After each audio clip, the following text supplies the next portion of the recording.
Continuano le iniziative culturali a San Donà di Piave, dove è stata creata una nuova struttura che andrà a sostituire la sala metallica. Vediamo il servizio.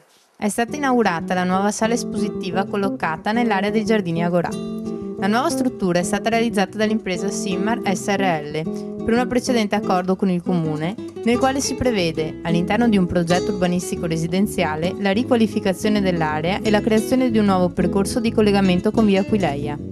La nuova sala espositiva di 200 metri quadri andrà ad ampliare la dotazione strutturale destinata all'offerta culturale della città, ma rappresenterà per tutti i cittadini anche un percorso nuovo, agevole e vivibile, per una passeggiata gradevole e sicura da pericoli, da Piazza Indipendenza lungo la Corte Leonardo, il caffè letterario e i Giardini Agorà.